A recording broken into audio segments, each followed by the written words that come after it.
Hello students. तो अब हम शुरू करने वाले हैं क्लास 10th का साइंस का चैप्टर 6। ठीक है। तो हमने जो सीरीज़ चालू की अभी बोर्ड से पहले हम मैथ्स और साइंस को एक बार कवर करेंगे। उसमें हम अभी देखने जा रहे हैं क्लास 10th का चैप्टर 6। ठीक है। क्या है? Life process. तो ये चैप्टर काफ़ी इंपॉर्टेंट चैप्टर है और काफ़ी बड़ा चैप्टर है। ठीक है।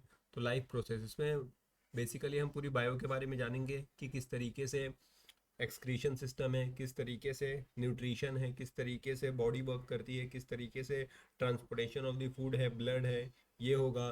फिर ह्यूमंस में वो किस तरीके से होता है और किस तरीके से वो प्लांट्स में होता है। ठीक है। ये सारी चीज़ें हम इसमें करने वाले हैं। और सबसे पहले अगर हम बात करें लाइफ प्रोसेस की, तो लाइफ प्रोसेस क्या है? ठीक है।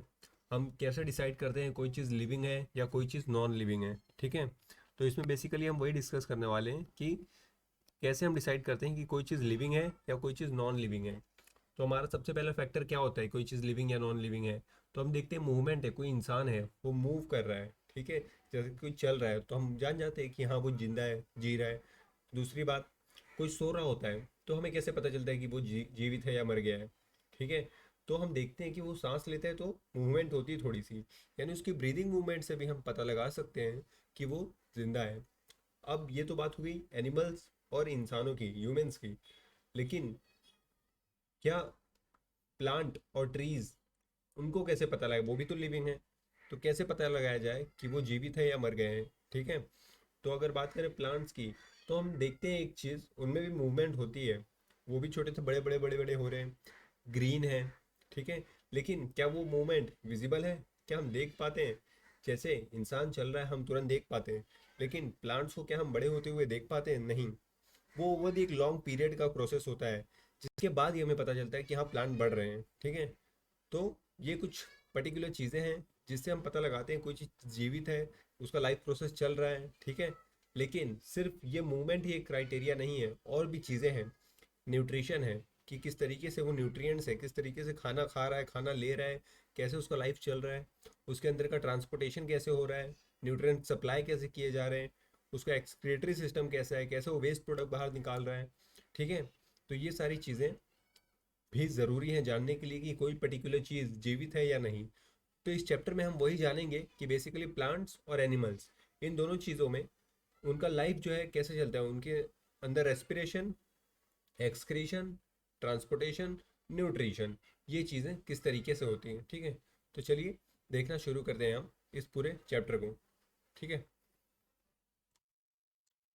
यहाँ हम बात करने वाले हैं न्यूट्रिशन की, कि न्यूट्रिशन किस तरीके से लिया जाता है, जो लिविंग बीन्स हैं उनके द्वारा, कितने टाइप के हैं, क्या प्रोसेस है। ठीक है। उसके बारे में यहाँ हम जानेंगे। तो सबसे पहले हम बात करें ऑटोट्रॉफ्स की। तो ऑटोट्रॉफ्स कौन होते हैं? उसके बाद दूसरा टाइप है न्यूट्रिशन का, कि किस तरीके से न्यूट्रिशन लिया जाता है, उन्हें हम कहते हैं हीटोट्रॉफ्स। तो ऑटोट्रॉफ्स वो होते हैं जो अपना खाना खुद बनाते हैं। ठीक है। कौन होते हैं ऑटोट्रॉफ्स?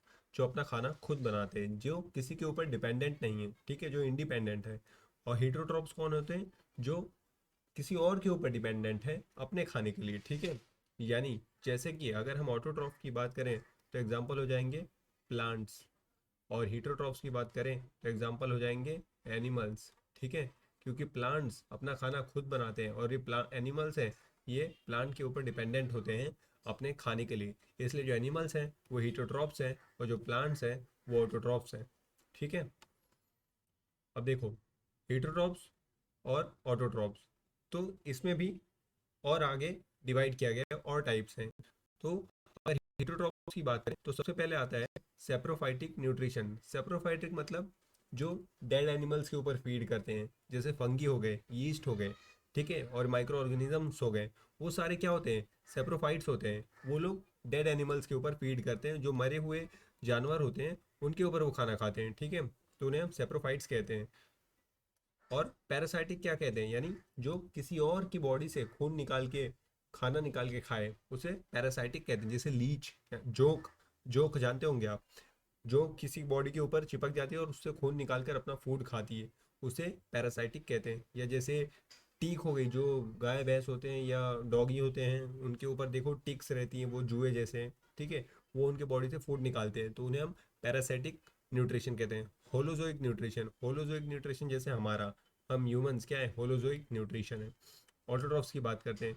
तो ऑटोट्रॉफ्स तो मैंने आपको बताया कि प्लांट्स हैं जो सनलाइट, कार्बन डाइऑक्साइड, इन सब की मदद मदद से अपना फूड बनाते हैं, और उसी के ऊपर पूरा का पूरा यूनिवर्स डिपेंडेंट है, क्योंकि प्लांट रहेंगे तो एनिमल्स रहेंगे, एनिमल्स रहेंगे तो ह्यूमंस रहेंगे, और प्लांट और एनिमल्स की मदद से ही सब कुछ चलता है। ठीक है, फूड कहाँ से मिलता है हमें? या तो प्लांट बेस्ड फूड होगा या एनिमल बेस्ड फूड होगा, यही दो तरीके के फूड होते हैं। ठीक है, तो प्लांट सबसे ज़्यादा ज़रूरी है। ये हो गया मोड ऑफ न्यूट्रिशन के बारे में, हेटरोट्रॉफिक न्यूट्रिशन और ऑटोट्रॉफिक न्यूट्रिशन। यहाँ पर देखो, अगर ऑटोट्रॉफिक की बात करें तो जैसे प्लांट का एग्जांपल हम ले, तो प्लांट अपना फूड कैसे बनाता है? जो सन है वहाँ से सनलाइट एब्जॉर्ब करता है प्लांट। ठीक है, और जो हवा है, एयर, एयर में जैसा कि आप जानते हैं ऑक्सीजन भी है, कार्बन डाइऑक्साइड भी है, तो एयर में से CO2 कार्बन डाइऑक्साइड लेता है प्लांट, और सनलाइट लेता है। उसके बाद यहाँ पर वो अपना क्लोरोफिल की मदद से प्रोसेस चालू करता है, खाना बनाता है और रिलीज करता है ऑक्सीजन। ठीक है, ऑक्सीजन बाहर हवा में रिलीज करता है, जिसकी मदद से हम सांस लेते हैं, और ऑक्सीजन सब जगह भरपूर मात्रा में है। ठीक है, ताकि लोग जी सकें और ऑक्सीजन मिल सके। ठीक है, यहाँ पर देखो, ये हो गया हेटरोट्रॉफिक का एग्जाम्पल। ये जो जिराफ है वो इन प्लांट को खा रहा है, यानी ये जिराफ प्लांट के ऊपर डिपेंडेंट है।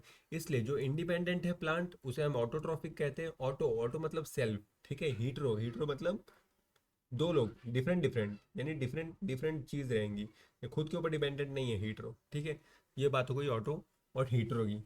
चलो आगे देखते हैं। अब यहाँ आप देखो, ये तो मैंने आपको एक्सप्लेन कर दिया कि किस तरीके से ऑटोट्रॉफिक अपना फूड बनाते हैं। अब इनका प्रोसेस क्या है, कैसा फूड होता है, और क्या क्या चीज़ें हैं। ठीक है, तो जो फूड बनता है वो या तो सिंपल फूड होगा या कॉम्प्लेक्स फूड होगा। और अगर फूड कॉम्प्लेक्स है तो उसको पचाना भी तो ज़रूरी है, उसको डाइजेस्ट कर पाना भी तो ज़रूरी है। ठीक है, क्योंकि अगर डाइजेस्ट ही नहीं होगा तो उस फूड का मतलब नहीं है कुछ। ठीक है, तो देखो, बात करते हैं सिंपल फूड की।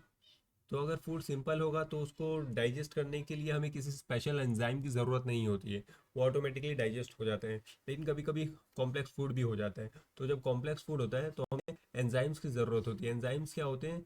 ये हमारे शरीर के अंदर होते हैं, जो फूड को ब्रेक डाउन करने में हेल्प करते हैं। और जब फूड ब्रेक डाउन होता है तो उसकी एब्जॉर्प्शन में हमें आसानी होती है। इसलिए जब फूड कॉम्प्लेक्स होता है, यानी उसको तोड़ना, डिवाइड करना, ब्रेक करना मुश्किल हो, तब बायो कैटलिस्ट का इस्तेमाल किया जाता है। और बायो कैटलिस्ट को हम क्या कहते हैं? एंजाइम्स कहते हैं। ये क्या करते हैं? फूड को छोटे छोटे सिंपल तरीकों में तोड़ देते हैं ताकि वो अच्छे से एब्जॉर्ब हो जाए और उसकी न्यूट्रिएंट्स मिल सके। ठीक है, ये हो गया सिंपल फूड, कॉम्प्लेक्स फूड, और कॉम्प्लेक्स फूड को ब्रेक डाउन करने का तरीका। ऑटोट्रॉफिक न्यूट्रिशन को थोड़ा डिटेल में और डिस्कस करें तो देखिए, ऑटोट्रॉफिक न्यूट्रिशन का प्रोसेस क्या है कि किस तरीके से जो प्लांट है वो सन से सनलाइट लेगा। ठीक है, एयर से CO2 लेगा।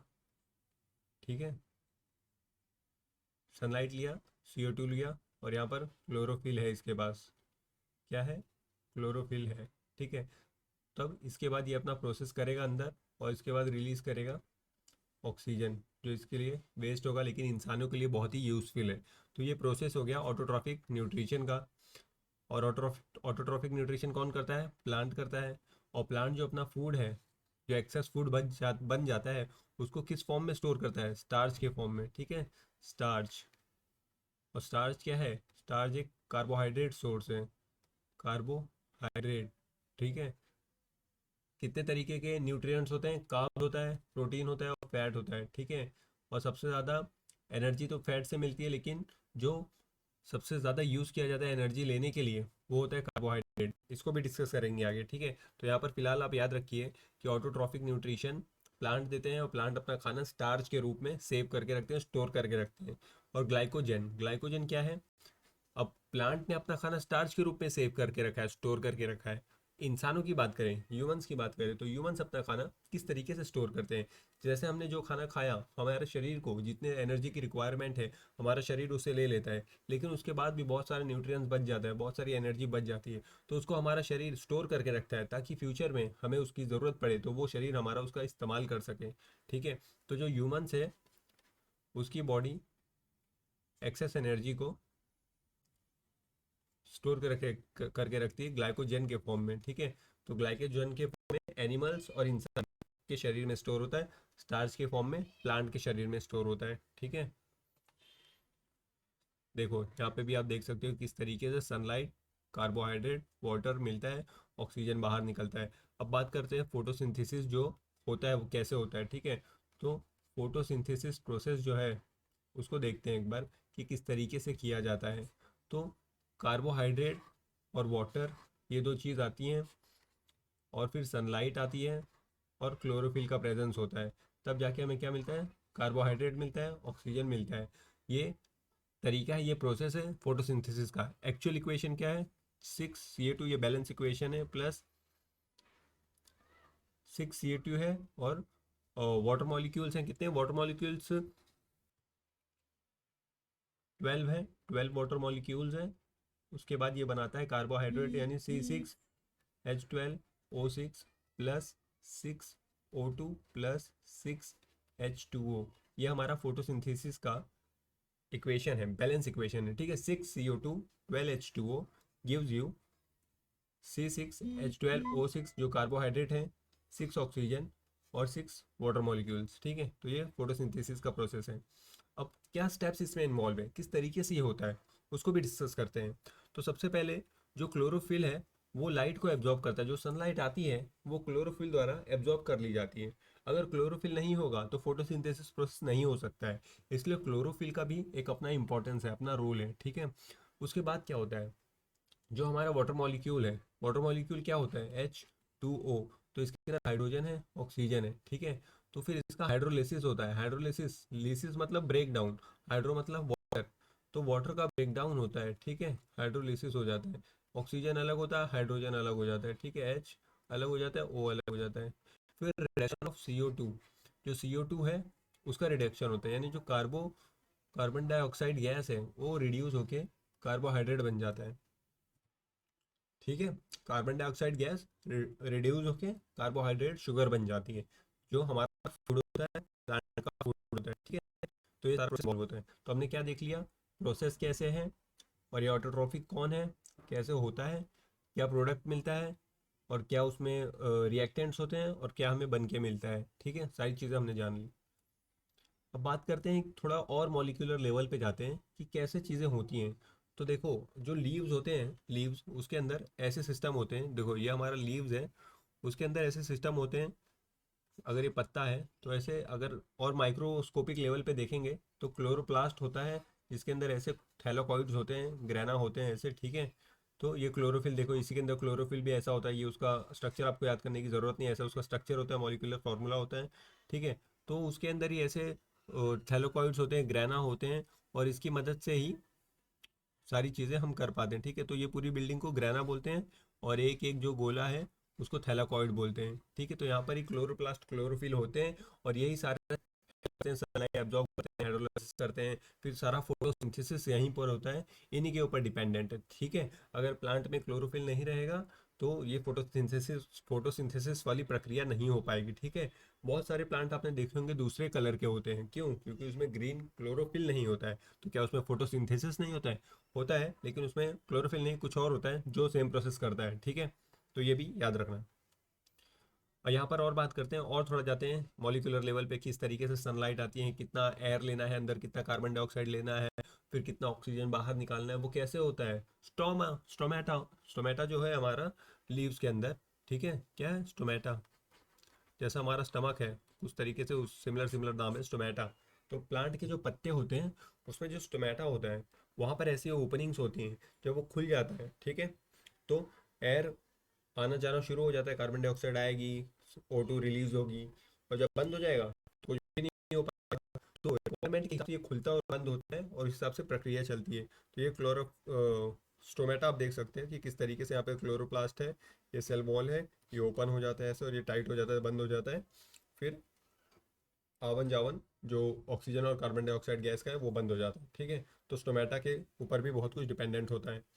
अब हमने देख लिया ऑटोट्रॉफिक न्यूट्रिशन, प्लांट के बारे में देखा, प्रोसेस देखा, स्टेप्स देखा, बहुत सारी चीज़ें जान ली। अब आगे बात करते हैं, जो हमारा न्यूट्रिशन टॉपिक चल रहा है उसमें हमने देख लिया, न्यूट्रिशन देख रहे हैं हम, हमने देख लिया है ऑटोट्रॉफिक, ठीक है, ऑटोट्रॉफिक देख लिया। अब हम देखेंगे हीटरोट्रॉफिक न्यूट्रिशन, ठीक है। ऑटोट्रॉफिक देख लिया, अब हीटरोट्रॉफिक न्यूट्रिशन देखते हैं। तो हीटरोट्रॉफिक मतलब जो दूसरे के ऊपर डिपेंडेंट है खाने के लिए, उसे हम हीटरोट्रॉफिक कहते हैं। तो जैसे कि पैरासिटिक मोड होता है, पैरासिटिक में क्या है, टीक्स हैं, लीचेस हैं, टेपवर्म है, लाइज हैं यानी जुए वगैरह। तो ये सारे लोग दूसरे के बॉडी के ऊपर डिपेंडेंट होते हैं और उनके शरीर से खाना निकाल के खाते हैं, उनके ऊपर सर्वाइवल करते हैं। तो इन्हें पैरासिटिक मोड ऑफ न्यूट्रिशन कहा जाता है। यहाँ पर अमीबा की भी अगर बात करें, पैरामीशियम की भी हम बात करें, तो ये भी कुछ इस तरीके का ही एग्जाम्पल शो करते हैं, हीटरोट्रॉफिक एग्जाम्पल। ठीक है, जो पैरामीशियम है वो भी दूसरा खाना ले लेगा अंदर। ये देखो ये वाला है पैरामीशियम है ये, ठीक है, पैरामोशियम चप्पल की शेप का है। और ये हो गया ये अमीबा। अमीबा की कोई फिक्स शेप नहीं होती है, ये इरेगुलर शेप का होता है। ये फूड को एंगल्फ कर लेते हैं। एंगल्फ मतलब फूड को अपने अंदर ले लेना और फिर खा जाना उसको। ठीक है, तो देखो ये फूड यहाँ बाहर था और धीरे धीरे इसने स्पेस बनाई और अंदर फूड को ले लिया और इस तरीके से अंदर उसको ब्रेक डाउन करके खा गया। ठीक है, ये हो गया अमेबा और पैरामोशियम। ये सब क्या है, हीटरोट्रॉफिक मोड ऑफ न्यूट्रिशन है। इंसानों की बात करते हैं कि इंसान किस तरीके से फूड को खाता है या उसका क्या प्रोसेस है। ठीक है, अगर ह्यूमन की बात करें तो देखो जो हमारा सिस्टम है कैसा है। तो सबसे पहले हम हमारा सिस्टम देखें तो जो माउथ है, ठीक है, यहाँ पर हमारा माउथ शुरू शुरू होता है। हमारा जो डाइजेस्टिव सिस्टम, हमारा इलेक्ट्रिकल सिस्टम है, माउथ है, ये एसोफेगस है। ठीक है, और यहाँ पर सलाइवरी ग्लैंड है, जो सलाइवरी एमाइलेज एक एंजाइम है बहुत ही इंपॉर्टेंट, जो हम खाना खाते हैं फिर मुंह में वो सलाइवरी एमाइलेज का बहुत इंपॉर्टेंट रोल है, क्योंकि खाने को ब्रेक डाउन करता है, तोड़ता है अच्छे से और उसमें मिल के अंदर जाता है, फिर वो उसको ब्रेक डाउन करने में, तोड़ने में और डाइजेस्ट करने में बहुत हेल्प करता है। ठीक है, ये हो गया ईसोफेगस। ये देखो ये लीवर है, लीवर। ठीक है, लीवर का भी बहुत इंपॉर्टेंट रोल है क्योंकि ये बाइल जूस सिक्रेट करता है, बाइल सॉल्ट होता है। तो ये सब क्या करते हैं, हमारा बाइल जूस जो है वो अल्कली बनाने में हेल्प करता है। ठीक है, आगे एक्सप्लेन करूंगा मैं इसको। और बाइल सॉल्ट जो है वो बड़े बड़े फैट्स होते हैं, उनको छोटा छोटा बनाता है, टुकड़ों में तोड़ता है। ठीक है, गॉल ब्लैडर है, फिर यहाँ पे पेनक्रियासिस है, ये देखो ये स्टमक है, ये लार्ज इंटेस्टाइन है बाहर वाला, ये क्या है, लार्ज इंटेस्टाइन है। ये अंदर वाले स्मॉल इंटेस्टाइन है जो लार्ज इंटेस्टाइन से भी बड़ा होता है। ठीक है, ये 1.5 मीटर के आसपास होता है और ये उससे भी बड़ा होता है, काफ़ी बड़ा होता है स्मॉल इंटेस्टाइन। और ये देखिए ये एनएस वाला पार्ट है, ये रेक्टम वाला पार्ट है। ठीक है, तो ये सारा हो गया हमारा जो डाइजेस्टिव सिस्टम है वो। अब बात करते हैं कि हमारा जो न्यूट्रिशन है वो कैसे चलता है। ठीक है, तो सबसे पहले हमने एलिमेंट्री कनाल देख लिया कि कैसे था एलिमेंट्री कनाल हमारा। सलाइवरी ग्लैंड क्या है, जहाँ पे यहाँ पे होता है सलाइवरी ग्लैंड, देखिए ये वाला पोर्शन जो है सलाइवरी ग्लैंड का। ठीक है, तो यहाँ पर सलाइवरी अमाइलेज, ठीक है, सलाइवरी एमाइलेज ये वाला एंजाइम बनता है। ठीक है, ये वाला एंजाइम होता है जिसकी मदद से हमारे फूड ब्रेक डाउन होते हैं और उसको इजीली डाइजेस्ट करने में हेल्प मिलती है। ठीक है, अब पेरिस्टाल्टिक मूवमेंट, जो हम खाना खाते हैं वो हमारे एसोफेगस से नीचे जाता है। ठीक है, तो इस मूवमेंट को क्या बोलते हैं, पेरिस्टाल्टिक मूवमेंट। और आगे जाता है तो स्टमक में HCl एसिड, जो HCl एसिड है ये रिलीज होता है। क्यों, ताकि अगर कुछ ब्रेक डाउन करने में आसानी हो, तोड़ा जा सके, और अगर उसमें कुछ हार्मफुल चीज़ें हो तो वो भी मर जाएं, ख़त्म हो जाएं। ठीक है, तो हाइड्रोक्लोरिक एसिड उसमें हेल्प करता है। और हाइड्रोक्लोरिक एसिड पेप्सिन, जो हमारा पेप्सिन एक एंजाइम है, पेप्सिन एक प्रोटीन आप एंजाइम कह सकते हो, जो प्रोटीन को ब्रेक डाउन करने में हेल्प करता है, वो ऐसा एंजाइम है पेप्सिन नाम का, वो होता है, उसको भी फंक्शन करने में HCl हेल्प करता है। और जो हमारा स्टमक है उसके यहाँ पर किनारों पे म्यूकस की मेम्ब्रेन होती है। ठीक है, जो हमारा स्टमक है उसके किनारों पर म्यूकस की मेम्ब्रेन होती है, ताकि HCl जो एसिड है उससे हमारा स्टमक जल ना जाए, इसलिए म्यूकस की मेम्ब्रेन होती है ताकि प्रोटेक्ट किया जाए स्टमक को। ठीक है, फिर स्पिंस्टर मसल होता है, आगे पास होएगा तो जो वेस्ट निकलेगा उसको निकलने के लिए स्पिंस्टर मसल होती है एनएस के पास। ठीक है, स्पिंस्टर मसल। ठीक है, स्पिंस्टर मसल नहीं याद करोगे तो भी चलेगा, बाकी चीज़ें अच्छे से याद होनी चाहिए। अब बात करते हैं हर्बीवोर और कार्निवोर के जो इंटेस्टाइन है उसमें क्या डिफरेंस है। तो जो हर्बीवोर होता है, ठीक है, यानी जो घास फूस खाता है, ठीक है, उसको डाइजेस्ट करने के लिए उसमें सेल्यूलोज होता है ना। जो हर्बीवोर होता है उसको घास फूस खाता है तो सेल्यूलोज को डाइजेस्ट करना पड़ता है, इसलिए उसका इंटेस्टाइन बड़ा होता है। ठीक है, और जो कार्निवोर होता है उसको मीट कंज्यूम करना होता है, इसलिए उसका इंटेस्टाइन छोटा होता है। ठीक है, ये फ़र्क है। बाइल जूस और बाइल सॉल्ट, तो बाइल जूस किसके द्वारा सिक्रेट किया जाता है, लीवर के द्वारा, गॉल ब्लैडर के द्वारा। ठीक है, लीवर के यहाँ पर नीचे आप देखेंगे तो गॉल ब्लैडर है, वहाँ से बाइल जूस सिक्रेट किया जाएगा। और ये क्या करता है, ये फूड को, सिस्टम को वहाँ पर अल्कली बनाता है, यानी बेस बनाता है। ठीक है, ताकि एसिड ना रहे, एसिडिक रहेगा तो काफ़ी दिक्कत होगी। ठीक है, तो बेस बनाने का काम करता है। फिर बाइल सॉल्ट है, तो बाइल सॉल्ट क्या करता है, ये बिग, जो बिग फैट मॉलिक्यूल होते हैं, फैट होते हैं, टुकड़े फैट के उसको स्मॉल बनाता है, स्मॉल टुकड़ों में तोड़ता है ताकि उसको डाइजेस्ट करने में ईजिली हो, ठीक है, डाइजेस्ट करने में आसानी हो, ठीक है। तो बाइल जूस का काम काम हमने देख लिया, जो गॉल ब्लैडर से बाइल जूस निकलेगा ताकि फूड, क्योंकि जब स्टमक से निकलेगा एसिडिक रहेगा ना, तो उसके बाद उसको बेसिक बनाना पड़ेगा तभी तो इंटेस्टाइन में जाएगा, क्योंकि एसिडिक रहेगा और वैसे ही इंटेस्टाइन में चला जाएगा तो इंटेस्टाइन जल जाएगा ना, दिक्कत हो जाएगी। इसलिए हमें एक बेस बनाने वाली चीज़ चाहिए। वो बेस कौन बनाता है? बाइल जूस बनाता है, ठीक है। और जो बिग बिग फैट्स मॉलिक्यूल है, फैट पार्टिकल है, उसको भी छोटा छोटा टुकड़ों में तोड़ना पड़ेगा, तब जाके एब्जॉर्प्शन होगी। उसको कौन तोड़ता है? बाइल सॉल्ट तोड़ता है। तो ये फंक्शन हो गया बाइल जूस और बाइल सॉल्ट का। और कहाँ से आते हैं? गॉल ब्लैडर, जो लिवर के यहाँ पर है, ठीक है। Pancreatic juice, trypsin, lipase. Lipase देखो जैसा नाम बता रहा है फैट को तोड़ता है, ये भी एक एंजाइम है। लाइपेज यानी लिपिड। ट्रिप्सिन भी प्रोटीन को तोड़ने वाला एक एंजाइम है, ठीक है। तो ये सारे जो एंजाइम है ये पेनक्रियाटिक जूस से मिलते हैं। पेनक्रियाटिक जूस पेनक्रियासिस रिलीज करता है, ठीक है। जो पेनक्रियासिस है वो ये सारे पेनक्रियाटिक जूस रिलीज करते हैं, तो वहाँ से ये एंजाइम्स मिलते हैं, ये मदद करते हैं फैट और प्रोटीन को ब्रेक डाउन करने में। तो इस तरीके से हमारा खाना ब्रेक डाउन होता है और एब्जॉर्प्शन होती है और हमें न्यूट्रिएंट्स मिलते हैं। सारा प्रोसेस समझ में आया कि ह्यूमन न्यूट्रिशन किस तरीके से काम करता है। हमने देख लिया प्लांट में कैसे होता है, हमने देख लिया एनिमल्स में कैसे होता है, हमने देख लिया अभी ह्यूमंस में कैसे होता है, ठीक है। ऑटोट्रॉफिक हो गया, हीटरोट्रॉफिक हो गया। अब थोड़ा और डिटेल में जाते हैं, डिस्कस करते हैं कि जो हमारा प्रोसेस था उसको और किन पार्ट्स में डिवाइड किया गया है, कैसे उसको डिवाइड किया गया है, जो हमारा डाइजेशन प्रोसेस है।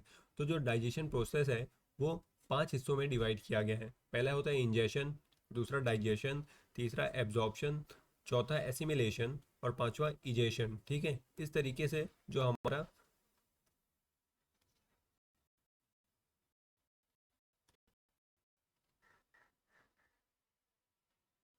डाइजेशन है उसको डिवाइड किया गया, ठीक है। एसिमिलेशन हो गया फोर्थ और फिफ्थ हो गया इजेशन। तो ये माउथ से जब खाना अंदर जाता है तो उसे हम कहते हैं इंजेशन, ठीक है, इंजेशन कहते हैं।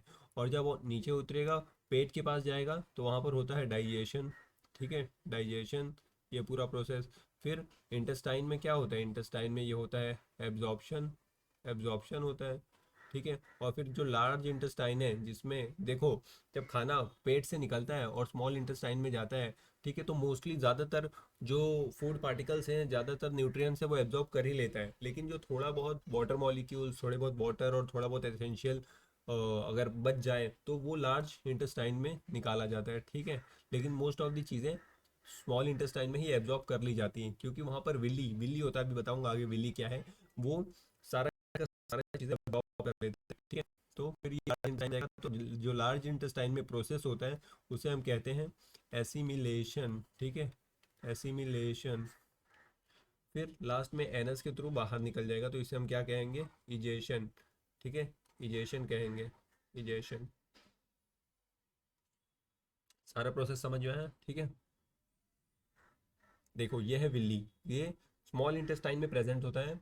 और इतना सारे छोटे छोटे क्यों होते हैं? क्योंकि जब छोटे छोटे छोटे बहुत सारे होंगे तब क्या होगा कि ज़्यादा सरफेस एरिया इनके पास होगा और ज़्यादा से ज़्यादा न्यूट्रिएंट्स को एब्जॉर्ब कर पाएंगे, ठीक है, इसलिए ये बहुत सारे मात्रा में होते हैं। तो ये हमने देख लिया किस तरीके से न्यूट्रिशन है। ऑटोट्रॉफ क्या है, हीटोट्रॉफिक क्या है, न्यूट्रिशन के मोड दो है, ठीक है। फिर ये प्लांट में कैसे होते हैं, एनिमल में कैसे होते हैं, यानी ह्यूमंस में कैसे होते हैं, ह्यूमंस का डाइजेस्टिव सिस्टम क्या है, एलिमेंट्री कनाल क्या है, फूड किस तरीके से पास होता है, क्या प्रोसेस है, स्टमक में क्या होता है, इंटेस्टाइन में क्या होता है। और प्लांट की बात करें, फोटोसिंथेसिस प्रोसेस क्या था, स्टेप्स क्या इन्वॉल्व थे, क्लोरोफिल क्या करता है, हाइड्रोलिसिस कैसे होता है, फोटोसिंथेसिस की इक्वेशन क्या है, कौन सा फूड बनता है, फूड को स्टोर स्टार्च के रूप में करते हैं, हम ग्लाइकोजन के रूप में करते हैं, कौन से एंजाइम्स इस्तेमाल होते हैं, ठीक है। सारी चीज़ें याद हो गई ना? नहीं याद हुई तो अच्छे से देखो इसको और क्वेश्चन आंसर बनाओ। प्रीवियस ईयर क्वेश्चन से भी देखो कि कौन से क्वेश्चन आए हैं, क्वेश्चन रिपीट होते हैं, ठीक है। डेंटल केयर की बात करते हैं। डेंटल ये टेक्स्ट बुक में आप देखोगे तो ये भी दिया है, वैसे इंपॉर्टेंट है नहीं लेकिन फिर भी बता दे रहा हूँ मैं आपको कि डेंटल कैरी देखो, ये हमारा दांत का स्ट्रक्चर है, किस तरीके से दिखाया गया। ये पीछे के होते हैं मोलार दांत, ये होते हैं प्री मोलार, ये कैनाइन दांत होता है, ये आगे वाले होते हैं इंटीजर, ठीक है। तो इस तरीके से हमारे टीथ होते हैं। और ये होता है डेंटल कैरीज, मतलब कि जब दांत सड़ने वड़ने लगता है, क्यों क्योंकि यहाँ पर मीठा वीठा चिपक जाता है, अच्छे से ब्रश नहीं करोगे तो ये एसिडिक हो जाते हैं टीथ, और इसके ऊपर प्लेक जमा होने लगता है और कीटाणु बनने लगते हैं, तो फिर ये एसिडिक हो जाता है और ख़राब होने लगते हैं। ठीक है, इसलिए टूथपेस्ट करना बहुत ज़रूरी है, क्योंकि वो बेसिक होता है और एसिड को कॉन्ट्राडिक्ट करता है और ख़त्म करता है और टूथ को हेल्दी बनाता है। ठीक है, इसलिए टूथपेस्ट करना बहुत ज़रूरी है। आगे हम देखेंगे रेस्पिरेशन के बारे में। तो अब देखते हैं कि रेस्पिरेशन क्या चीज़ है और किस तरीके से इसका पूरा कंसेप्ट है। तो देखें, अगर हम रेस्पिरेशन को डिस्कस करें तो सबसे पहले आप लोग डिफ्रेंशिएट करो कि ब्रीदिंग क्या होती है और रेस्पिरेशन क्या होती है, क्योंकि बहुत सारे बच्चे तो यही सोच रहे होंगे कि रेस्पिरेशन और ब्रीदिंग एक ही चीज़ है, जबकि ऐसा नहीं है। रेस्पिरेशन टोटली डिफरेंट है, ब्रीदिंग टोटली डिफरेंट है। हम जो कर रहे हैं ये क्या है, ये ब्रीदिंग है। ठीक है, लेकिन हम फूड एनर्जी को, कैसे फूड पार्टिकल को एब्जॉर्ब करते हैं और उससे एनर्जी लेते हैं, वो पूरा प्रोसेस है, वो रेस्पिरेशन है। ठीक है, तो ब्रीदिंग क्या है, सांस ले रहे हैं, कार्बन डाइऑक्साइड रिलीज कर रहे हैं, ऑक्सीजन ले रहे हैं, ब्रीदिंग है। और फूड पार्टिकल खा रहे हैं, उसको पूरा तोड़ के एनर्जी ले रहे हैं, रेस्पिरेशन है। ठीक है, फिर वो पूरा प्रोसेस उसमें जो भी इन्वॉल्व है वो पूरा रेस्पिरेशन का प्रोसेस है, और सिर्फ सांस लेना ब्रीदिंग है। तो ये पहले बात तो डिफ्रेंशिएट कर लो आप लोग ब्रीदिंग और रेस्पिरेशन में। आगे देखते हैं, हम कोई भी फूड पार्टिकल खाते हैं तो हम क्यों खाते हैं। फूड पार्टिकल हम खाते हैं ताकि हमें एनर्जी मिले। ठीक है, और एनर्जी किस तरीके से मिलती है,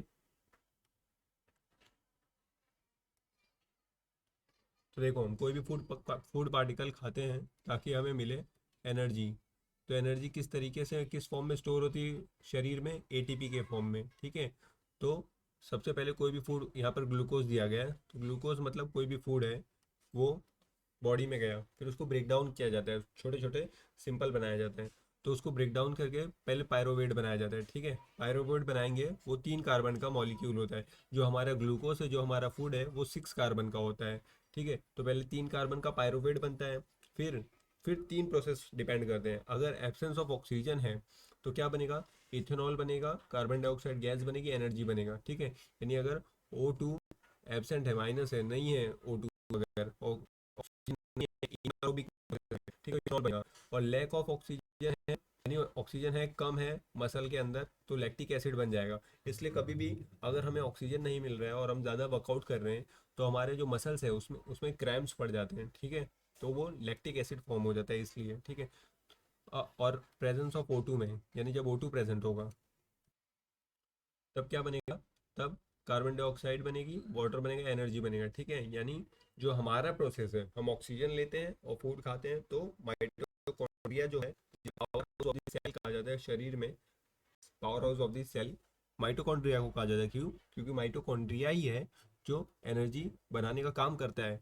जो एटीपी फॉर्मेशन करता है। एटीपी क्या है, एडिनो ट्राइफॉस्फेट, जो हमें एनर्जी देता है। ठीक है, हम फूड से एटीपी बनाते हैं, उसको एनर्जी के फॉर्म में यूज़ करते हैं और उसको स्टोर भी कर लेते हैं अगर एक्सेस बनाओ तो। ठीक है, तो इसलिए माइटोकॉन्ड्रिया बहुत ही इंपॉर्टेंट सेल ऑर्गेनिल है हमारे बॉडी में। ठीक है, तो ये वाला प्रोसेस हमारे शरीर में होता है, कार्बन डाइऑक्साइड बन जाती है, फिर उसको हम रिलीज कर देते हैं। ठीक है, तो ये सारा प्रोसेस है। ठीक है, तो 3 प्रोसेस याद हो गया ना आपको, कि पहले कैसा रहेगा, एब्सेंस ऑफ ऑक्सीजन रहेगा, एब्सेंस ऑफ ऑक्सीजन रहेगा, और दूसरा ये देखो, ये हो गया एब्सेंस ऑफ ऑक्सीजन। ठीक है, तो इथेनॉल बनेगा, कार्बन डाइऑक्साइड गैस बनेगी, एनर्जी बनेगा। और दूसरा लैक ऑफ ऑक्सीजन रहेगा मसल में, तो लैक्टिक एसिड बन जाएगी। और प्रेजेंस ऑफ ऑक्सीजन जो हमारा है, तो माइटोकॉन्ड्रिया की मदद से कार्बन डाइऑक्साइड गैस बनेगी, वाटर बनेगा, एनर्जी मिल जाएगी। ठीक है, ये है सारा प्रोसेस। सबसे पहले क्या होता है, ग्लूकोज होता है, फिर वो साइटोप्लाज्म में जाता है, और उसको पहले पायरोवेट में, यानी पायरोवेट तक तो कॉमन है, उसके बाद ये 3 बनेंगे, 1 2 और ये 3। ठीक है, तो पायरोवेट तक कॉमन है सभी के लिए कि 3 कार्बन का पायरोवेट तो बनना ही है। ठीक है, उसके बाद ये हमारे शरीर में जो एटीपी है वो ये वाली बन जाती है। ठीक है, तो किसकी मदद से बनती है एटीपी, ये माइटोकॉन्ड्रिया की मदद से बनती है। ठीक है, अब आगे यहाँ बात करते हैं कि एटीपी, जो मैं आपको बता रहा था एटीपी कैसे बनती है, तो ये देखो, ये भी हो गया, ये पूरा साइकिल है, आपको याद करने की ज़रूरत नहीं है कि किस तरीके से जो ग्लूकोज आता है फिर उसको ब्रेक डाउन किया जाता है, तो ये सारा NADH होता है, ये प्रोसेस ऐसे होता है, फर्मेंटेशन होता है, ये पायरोवेट वाला प्रोसेस है जो 3 कार्बन का फॉर्मेशन होता है। ठीक है, उसके बाद देखो ये माइटोकॉन्ड्रिया में जाता है, तो माइटोकॉन्ड्रिया एटीपी बनाता है। ठीक है, तो ये हो गया, कार्बन डाइऑक्साइड और वाटर रिलीज कर रहा है माइटोकॉन्ड्रिया। तो ये सब कुछ देख सकते हो कि किस तरीके से प्रोसेस होता है। अब याद रह जाएगा ना। ठीक है, एटीपी की बात करते हैं। तो एटीपी क्या है? ठीक है, तो एटीपी हमारे शरीर में क्या है? ATP is the energy currency, हमारे शरीर की एनर्जी करेंसी है एटीपी। ठीक है, ATP is energy currency for most cellular process. Energy released during the process of respiration is used to make ATP molecule. ठीक है, तो हमारे शरीर में एनर्जी कहाँ से मिलती है? ATP से। इसलिए हम ATP को क्या कहते हैं? Energy currency of the body. और जब ATP से हम थोड़ी एनर्जी यूज कर लेते हैं, उसके बाद क्या बनता है? बनता है ATP molecule from ADP, inorganic phosphate. तो जब ADP में एक फॉस्फेट जोड़ दें हम, ADP होता है, उसके अंदर एक फॉस्फेट जोड़ेंगे, तब जाके एटीपी का फॉर्मेशन होता है। देखो, ये एडीपी है, उसके अंदर डाइफॉस्फेट, एडीपी यानी डाइफॉस्फेट यानी दो, एक फॉस्फेट और जोड़ा, एनर्जी में दिया, तो हो गया ट्राइफॉस्फेट। फिर इससे हम एनर्जी लेते हैं। ठीक है, तो इस तरीके से हमें एनर्जी मिलती है।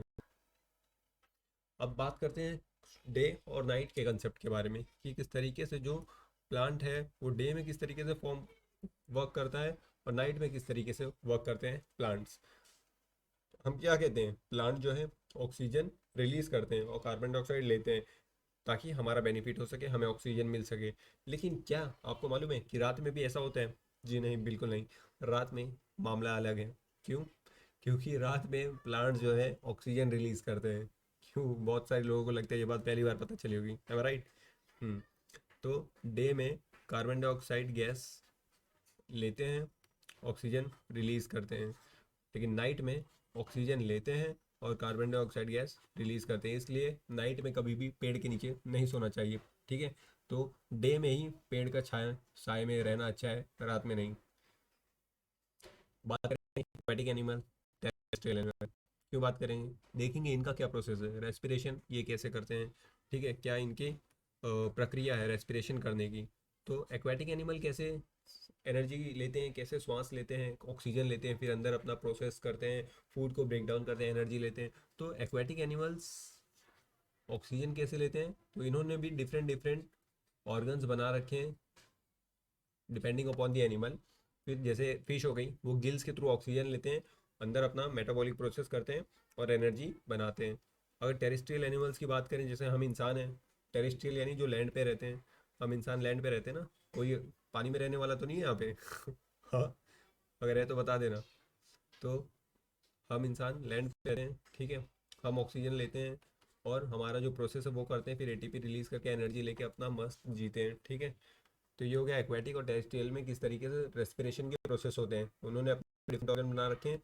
एक और यहाँ पर डिफरेंस बताना चाहूँगा कि जो पानी होता है, वाटर, H2O, उसमें जो वाटर होता है, वाटर, ठीक है, उसमें डिजॉल्व होती है ऑक्सीजन। इसलिए जो एक्वेटिक एनिमल्स होते हैं उनको ऑक्सीजन लेना थोड़ा डिफिकल्ट होता है, इसलिए उसको बहुत ज़्यादा बार सांस लेनी पड़ती है ऐसे। ठीक है, और जो हम होते हैं, एयर, एयर में पानी से ज़्यादा ऑक्सीजन है, इसलिए हमें एक बार भी लेंगे सांस तो थोड़े टाइम तक हम बिना सांस लिए भी थोड़ा सा रह सकते हैं। लेकिन जो एक्वेटिक एनिमल है उनको ज़्यादा सांस लेने की ज़रूरत पड़ती है।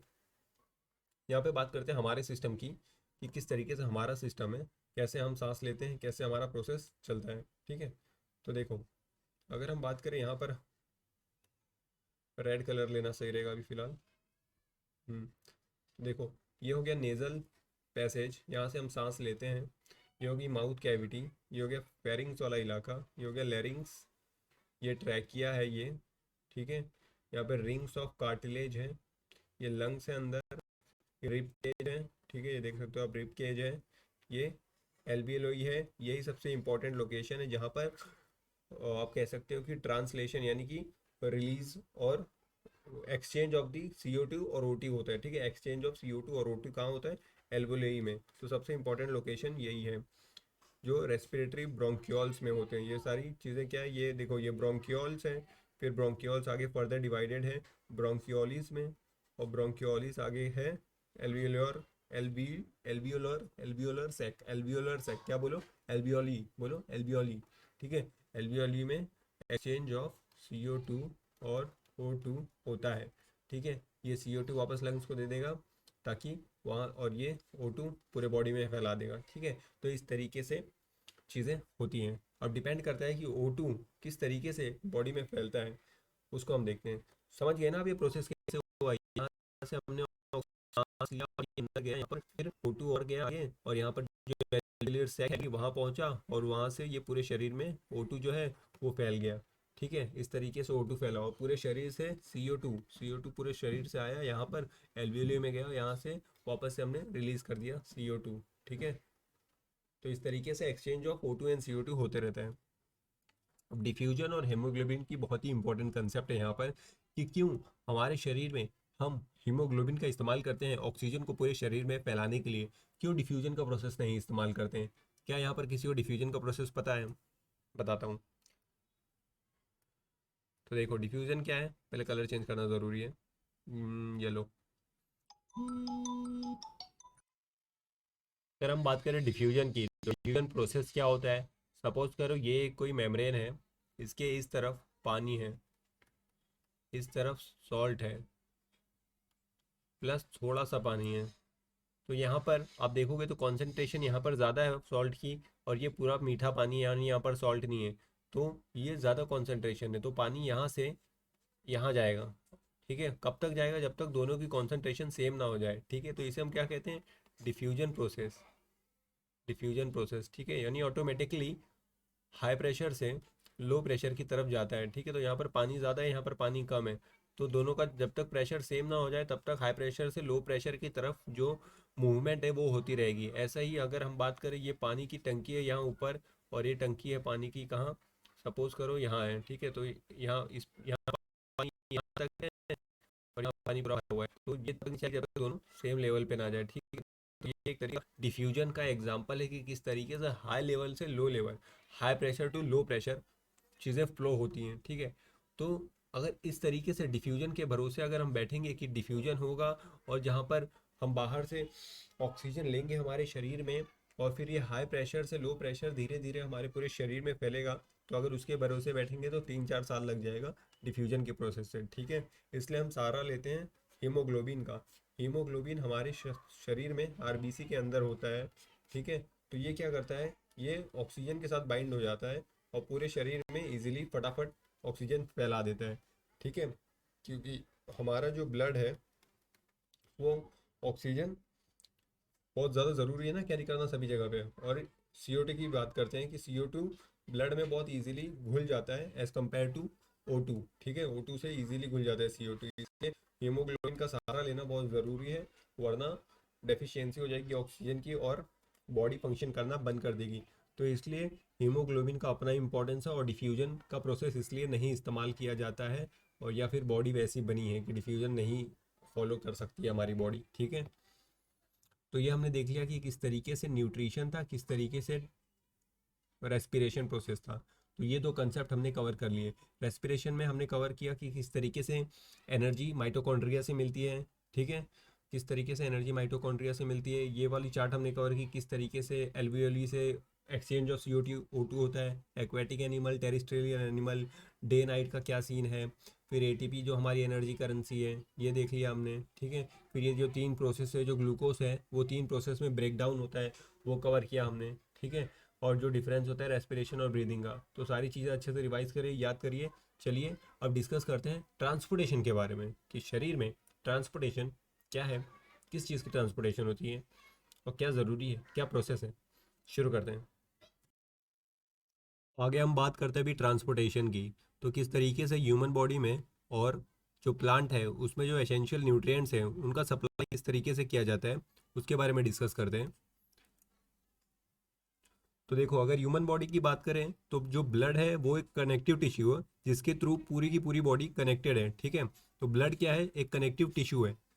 और ठीक है, इसी हमारा रेड ब्लड कार्पेसल्स होता है, वो एक मेजर पोर्शन होता है, और जिसके अंदर हीमोग्लोबिन होता है। और हीमोग्लोबिन का रोल क्या है कि ये जो ऑक्सीजन है ये इसको पूरे बॉडी में जहाँ भी रिक्वायरमेंट होता है उसको सप्लाई करता है। क्योंकि अगर हीमोग्लोबिन नहीं रहेगा, तो अगर डिफ्यूजन की मदद से ऑक्सीजन, पहले ही हमने डिस्कस कर रखा है कि अगर डिफ्यूजन की मदद से ऑक्सीजन को सप्लाई करेंगे तो बहुत ज़्यादा समय लग जाएगा, और हमारी बॉडी को बहुत ज़्यादा फ्रिक्वेंसी में रिक्वायरमेंट रहती है O2 की। ठीक है, इसलिए हीमोग्लोबिन का एक बहुत बड़ा रोल है, तो इसलिए हम हीमोग्लोबिन का यूज़ करते हैं। और अगर हम बात करें CO2 की, तो CO2 का क्या सीन है, ये ब्लड में बहुत इजीली ही मिल जाता है, इसलिए हमें यहाँ पर ऑक्सीजन को ट्रांसफ़र करने के लिए हीमोग्लोबिन का इस्तेमाल करना पड़ता है, वरना CO2 ही इतना मिल जाएगा कि जो बॉडी है वो ऑक्सीजन के बिना ही मर जाएगी। ठीक है। अब बात करते हैं पंपिंग ऑर्गन की, कि हमारे शरीर में जो ब्लड है जो न्यूट्रिएंट को सप्लाई करता है, ठीक है, हमारे शरीर में जो न्यूट्रिएंट है वो कैसे सप्लाई किए जाते हैं, ब्लड के थ्रू। तो ये ब्लड किस तरीके से सप्लाई किया जाता है, किस तरीके से बॉडी में फ्लो होता है, तो एक पंपिंग ऑर्गन है हमारे बॉडी में जो हमारा हार्ट है। तो पहले हार्ट को डिस्कस करते हैं। तो देखो, अगर हार्ट की बात करें तो ह्यूमन हार्ट कैसा है, 4 चेम्बर हार्ट है। ठीक है, 4 चेम्बर है। 4 चेम्बर कौन से हैं, देखो ये एक हो गया, ये एक हो गया, ये एक, यानी राइट में 2 है और लेफ्ट में 2 है। जो हमारा राइट है उस साइड हमारा राइट चेम्बर्स है, जो हमारा लेफ्ट है उस साइड हमारे लेफ्ट चेम्बर्स हैं। ठीक है, ये अपोजिट में मत जज करना, जो हमारा राइट होता है उसी साइड हमारे राइट चेम्बर्स हैं और जो हमारा लेफ्ट है उसी साइड हमारे लेफ्ट चेम्बर्स हैं। तो यहाँ राइट वाला जो है ये राइट एट्रियम है और ये राइट वेंट्रिकल है।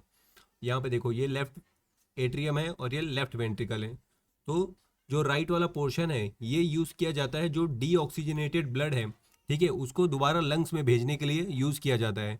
और जो हमारा ये लेफ्ट वाला चेम्बर्स है इसको यूज़ किया जाता है कि जो हमारा ऑक्सीजनेटेड ब्लड लंग्स से आ रहा है उसको लंग्स से पूरे बॉडी में भेजने के लिए ये लेफ्ट वाला पोर्शन यूज़ किया जाता है। ठीक है, तो यहाँ पर देखो, सबसे पहले ब्लड राइट एट्रियम में आता है। ठीक है, राइट एट्रियम में आने के बाद यहाँ पर वाल्व होते हैं, तो इसके बाद ये लेफ्ट राइट वेंट्रिकल में जाता है। ठीक है, ये कॉन्ट्रैक्ट हो जाता है राइट वाला, कॉन्ट्रैक्ट होगा तो प्रेशर पड़ेगा, प्रेशर पड़ने के बाद ये राइट वेंट्रिकल में चले जाता है। ठीक है, और जब ये राइट वेंट्रिकल भर जाता है तब इसको ये प्रेशर देता है और ये यहाँ से पल्मिनरी आर्टरीज के थ्रू लंग्स के पास जाता है ताकि वहाँ पर इसको ऑक्सीजन मिले और ये ऑक्सीजनेटेड ब्लड बन सके। ठीक है, अगर बात करें आर्टरी की और वेन्स की, तो दो चीज़ें हैं, ये दोनों ही ब्लड कैरी करती है। तो दोनों में डिफरेंस क्या है, तो आर्टरी है वो ऑक्सीजनेटेड ब्लड कैरी करती है और जो वेन्स है वो डीऑक्सीजनेटेड ब्लड कैरी करती है। लेकिन इसका सिर्फ एक ही आप कह सकते हो कि एक जगह ये डिफर कर जाता है कि जो पल्मिनरी आर्टरी है वो डीऑक्सीजनेटेड ब्लड कैरी करती है और जो पल्मिनरी वेन है वो ऑक्सीजनेटेड ब्लड कैरी करती है। तो यहाँ पर ये एक दूसरे से डिफर करते हैं। ठीक है, बाकी सब डेफिनेशन सेम है, बाकी सब जितनी भी आर्टरीज हैं वहाँ पर ऑक्सीजनेटेड ब्लड ही मिलेगा, लेकिन यहाँ पल्मिनरी वाले केस में ये ऑपोजिट है। ठीक है, और बात करते हैं अब कि पूरे बॉडी से जो हमें अभी ब्लड आया है, ऑक्सीजनेटेड ब्लड भेजना है बॉडी में, तो उसको कैसे भेजेंगे। ठीक है, तो लंग से जब खून में ऑक्सीजन मिल के आता है, ठीक है, तो लेफ्ट एट्रियम में आएगा, लेफ्ट एट्रियम के बाद ये वाला जो वाल्व है इसके थ्रू ये लेफ्ट वेंट्रिकल में जाएगा। ठीक है, और जब लेफ्ट वेंट्रिकल भर जाएगा तो फिर यहाँ से प्रेशर पड़ के ये एरोटा में जाएगा। ठीक है, फिर एरोटा के थ्रू ये पूरे बॉडी में फैलता है। ठीक है, तो इस तरीके से ये 4 चेम्बर हैं और इनका ये फंक्शन है।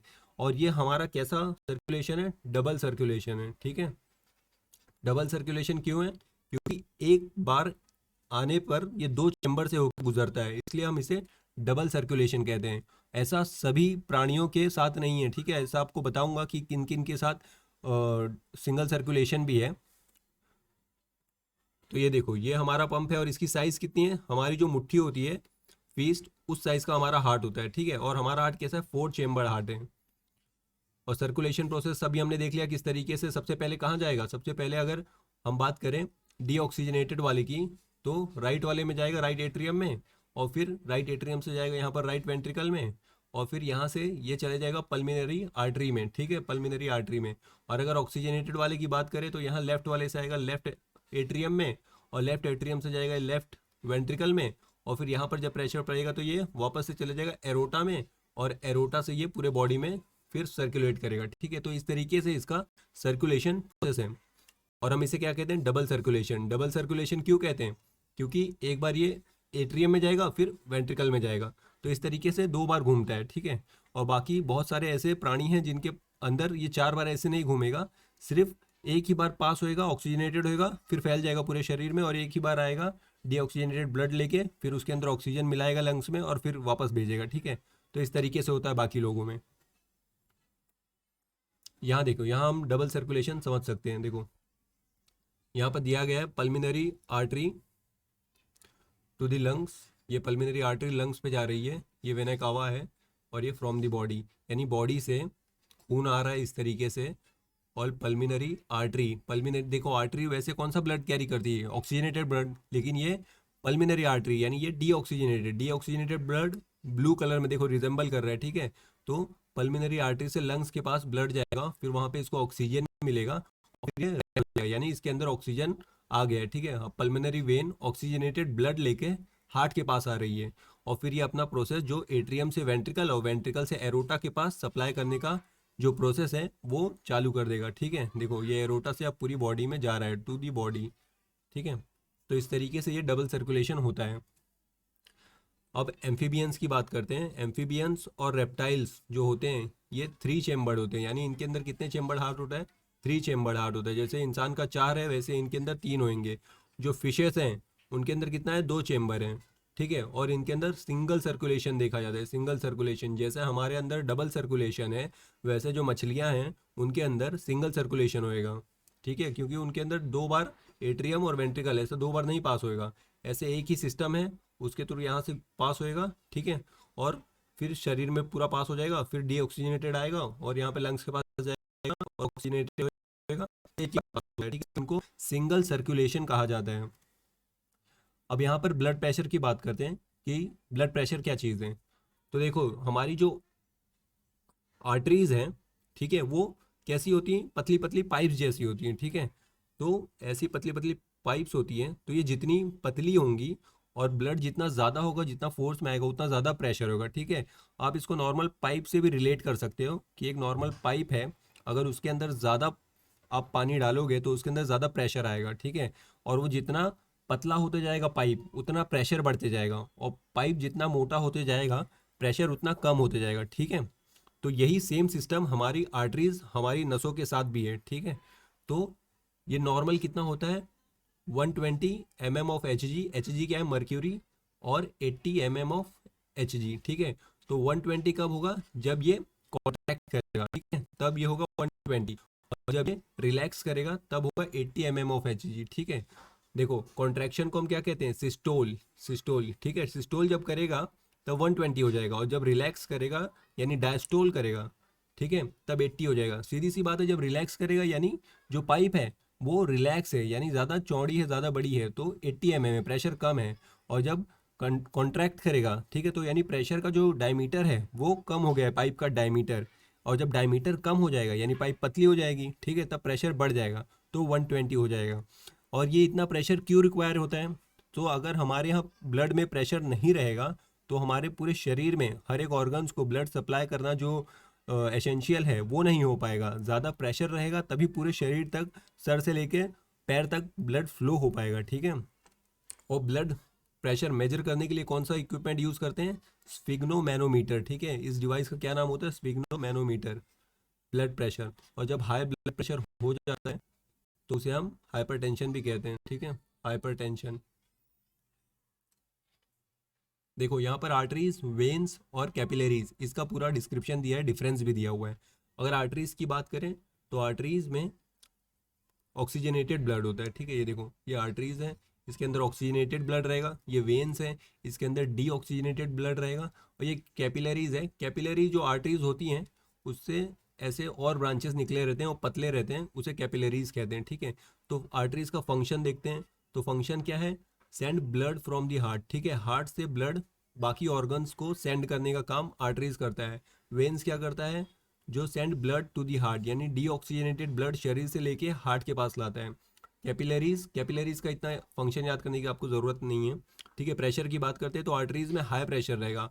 हाई प्रेशर क्यों रहेगा, क्योंकि इसका बहुत ही इंपॉर्टेंस है, सभी organs को blood पहुंचाना है, तो यहाँ पर हाई प्रेशर रहना बहुत ज़रूरी है। वेन्स की बात करें तो कंपैरेटिवली प्रेशर लो रहता है, ठीक है। और यहाँ पर वॉल थिकनेस की बात करें तो ये ठीक रहेगा। क्यों ठीक रहेगा, क्योंकि प्रेशर हाई रखना है हमें, ठीक है, इसलिए। यहाँ पर देखो प्लेटलेट्स और लिम्फ की बात करते हैं। अब प्लेटलेट्स क्या है, तो प्लेटलेट्स का भी एक इम्पॉर्टेंट रोल है। जैसे कि अगर कुछ कट हो जाए हमारे बॉडी में, ठीक है, तो ब्लीडिंग शुरू हो जाती है, तो उस ब्लीडिंग को स्टॉप करने का यानी रोकने का जो सबसे इम्पॉर्टेंट काम है वो प्लेटलेट्स का है, ठीक है। तो ब्लीडिंग को रोकने का काम कौन करता है, प्लेटलेट्स करते हैं। लिम्फ, लिम्फ क्या है, लिम्फ भी ब्लड के जैसा ही एक इम्पॉर्टेंट कंपोनेंट है, ठीक है, ये एक एक्स्ट्रा फ्लूइड होता है जो ब्लड में निकल जाता है। जब न्यूट्रिएंट्स को लेकर ब्लड फ्लो करता है तो उसी में से कुछ पार्टिकल्स बाहर निकल जाते हैं और वो एक्स्ट्रा सेलुलर जो स्पेस होता है उसमें गिर जाते हैं। ठीक है, तो उसी को हम लिम्फ कहते हैं। ये कलरलेस होता है। ठीक है, और फिर ये सब कलेक्ट होकर वापस से ब्लड के अंदर मिल जाते हैं। ठीक है, तो इसका मेन काम होता है कि ये फैट वगैरह को कैरी करता है। तो ये इसका मेन काम होता है। अब यहाँ पर हम ट्रांसपोर्टेशन इन प्लांट की बात करेंगे कि प्लांट में किस तरीके से ट्रांसपोर्टेशन होता है। अभी हमने डिस्कस किया कि ह्यूमंस के अंदर क्या सीन है, कैसे न्यूट्रिएंट्स फ्लो करते हैं, कैसे करते हैं, ब्लड से करते हैं। ब्लड किस तरीके से सर्कुलेट करता है वो भी हमने देखा। हार्ट किस तरीके से फंक्शन करता है। ठीक है, तो उसी की वजह से पूरा जो न्यूट्रिएंट है हमारे बॉडी को मिल पाता है और ये पूरा प्रोसेस उसमें चलता है। ये हो गई ह्यूमंस की बात। अब हम बात करते हैं प्लांट्स की कि प्लांट में किस तरीके से चीज़ें होती हैं। तो प्लांट में सर्कुलेशन करने का काम दो लोग के ऊपर है। ठीक है, यहाँ पर भी दो आप कह सकते हो ट्यूब्स होती हैं कैपिलरीज टाइप की। एक को कहते हैं जाइलम, एक को कहते हैं फ्लोएम। ठीक है, तो जाइलम क्या करता है, ये पानी ट्रांसपोर्ट करता है, और जो फ्लोएम है वो क्या करता है, फूड ट्रांसपोर्ट करता है। ठीक है, देखो यहाँ पर देख सकते हो जो फोटोसिंथेसिस करके फूड बनाया जाता है वो फ्लोएम के थ्रू ट्रांसपोर्ट किया जाता है, और जो वाटर है वो जाइलम के थ्रू ट्रांसपोर्ट किया जाता है। ट्रांस ट्रांसपीरेशन की बात करते हैं। ट्रांसपीरेशन क्या है, ठीक है, तो जब लीव्स जो हैं, ठीक है, वो उनको वाटर की रिक्वायरमेंट होगी तो जाइलम के थ्रू यहाँ तक वाटर पहुँच जाएगा। ठीक है, उसके बाद जो ऊपर सनलाइट है, ठीक है, उससे यहाँ पर पोर्स होते हैं, स्टोमेटास होते हैं लीव्स में। ठीक है, तो उसके थ्रू जब ओपनिंग्स होती हैं तो जो वाटर है वो इवेपोरेट होने लगता है, तो उसे evaporation of the water from the leave, इसी को हम कहते हैं ट्रांसपीरेशन। ठीक है, यानी जो वाटर लॉस हो रहा है उसको क्या कहेंगे, ट्रांसपीरेशन कहेंगे। और जब ये वाटर लॉस हो जाएगा और फिर वाटर की रिक्वायरमेंट होगी प्लांट को, तो वो कहाँ से मिलेगा, तो वो जाइलम के थ्रू ही फ्लो करके नीचे जो रूट सिस्टम है वहाँ से फ्लो करके ऊपर लीव्स तक पहुँच जाएगा। ठीक है, तो ये हो गया ट्रांसपीरेशन का प्रोसेस। अब बात करते हैं ट्रांसलोकेशन क्या है। तो ट्रांसलोकेशन क्या है, तो ट्रांसपोर्ट ऑफ फूड। अभी हमने देखा था कि ट्रांसपोर्ट ऑफ वाटर, तो वो ट्रांसपीरेशन हो गया क्योंकि वो लॉस हो गया वाटर का। अब यहाँ पर ट्रांसलोकेशन की बात करें तो ट्रांसपोर्ट ऑफ फूड करेंगे तो उसे हम ट्रांसलोकेशन का कह देंगे। ठीक है, दोनों सेम ही है। एक फूड को प्रोसेस करता है, ट्रांसपोर्ट करता है, एक वाटर का इवेपोरेशन है। ठीक है, तो अगर फूड इधर से उधर लोकेट हो रहा है जहाँ पर रिक्वायरमेंट है उसको ट्रांसलोकेशन कहेंगे, और वाटर इवेपोरेट हो रहा है तो उसको ट्रांसपीरेशन कहेंगे। ठीक है, और फूड का सोर्सेस क्या है, एटीपी। पहले ही हमने डिस्कस किया है कि कहाँ से एनर्जी बनती है, तो एटीपी के रूप में ही एनर्जी स्टोर करते हैं यहाँ पर। और ये प्लांट है तो प्लांट किस फॉर्म में एक्सेस एनर्जी स्टोर करते हैं, अपना स्टार्च के फॉर्म में। ठीक है, और जो ये इसमें फूड है उसमें ऑस्मोसिस का भी एक बहुत बड़ा रोल है कि कहाँ पर कम प्रेशर है और कहाँ पर ज़्यादा प्रेशर है। हमेशा जो न्यूट्रिएंट्स है, जो फूड है, वो हाई प्रेशर से लेकर लो प्रेशर वाले इलाके में ही मूव करेगा। ठीक है, जैसे कि ऑस्मोसिस का प्रोसेस क्या कहता है कि जैसे ये एक परमिएबल मेम्ब्रेन है, ठीक है, और यहाँ पर एक हाई कॉन्सेंट्रेशन वाला लिक्विड है और यहाँ पर एक लो कॉन्सेंट्रेशन वाला लिक्विड है। तो हाई कॉन्सेंट्रेशन वाला लिक्विड यानी यहाँ पर सोल्यूट प्लस सॉल्वेंट। तो जो सॉल्वेंट है यानी जिसके अंदर चीज़ें मिलाई, सपोज करो पानी है और नमक है। ठीक है, तो यहाँ पर पानी और नमक मिलाया गया है, यहाँ पर सिर्फ पानी है। तो यहाँ पर सिर्फ पानी है और यहाँ पर पानी नमक दोनों है। तो ये पानी यहाँ पर तब तक बहेगा जब तक दोनों का प्रेशर सेम ना हो जाए, दोनों की जो सैलिनिटी है, ठीक है, सेम ना हो जाए। तो इस तरीके से ऑस्मोसिस का प्रोसेस काम करता है।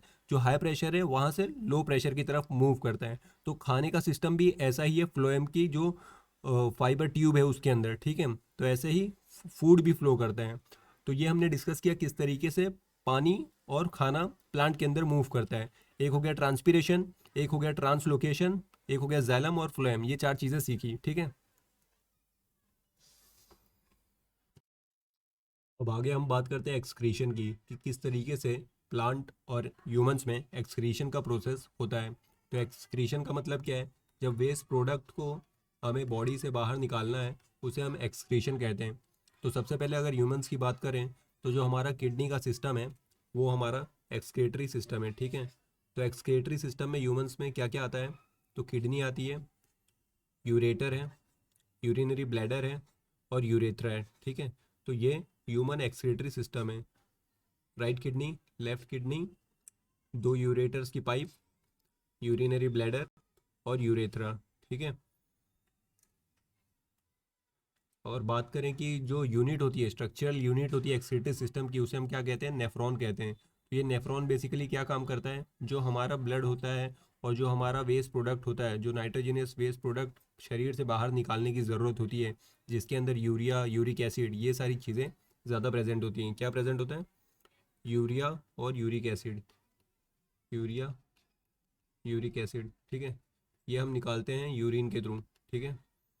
तो ये सारा जो मटेरियल होता है वो इस नेफ्रॉन के थ्रू पास होता है, और ये जो कहते हैं इसके थ्रू पास होता है और फिल्टर करता है। और इसमें अगर कुछ एसेंशियल चीज़ें रह जाती हैं, कुछ शरीर को इस्तेमाल करने लायक, तो ये उसको वापस से एब्जॉर्ब कर लेते हैं और वेस्ट प्रोडक्ट को बाहर निकाल देते हैं, ठीक है। तो इस तरीके से ये जो नेफ्रॉन है काम करता है। आगे बात करते हैं, जो किडनी अगर फंक्शन काम करना थोड़ा प्रॉब्लम दे तो हम आर्टिफिशियल डायलिसिस कराते हैं, ठीक है। तो ये डायलिसिस की मशीन कुछ इस तरीके से होती है, जो सेम फंक्शन डायलिसिस जो हमारी किडनी करती है वैसा ही फंक्शन ये भी करती है, ठीक है। देखो ये ऐसी मशीन होती है जिसमें से एक तरफ से खून शरीर से निकाला जाता है और इसके थ्रू पास कराया जाता है। फिर ये क्या करते हैं, जो नाइट्रोजीनियस वेस्ट प्रोडक्ट होते हैं उसको बाहर निकाल देते हैं और खून को साफ करके वापस शरीर के अंदर डाल देते हैं। तो इस तरीके से जो होम्योडायलिसिस होता है उसका यूज़ करके अगर किडनी फंक्शन नहीं कर रही है तो भी ब्लड को प्यूरिफाई किया जाता है।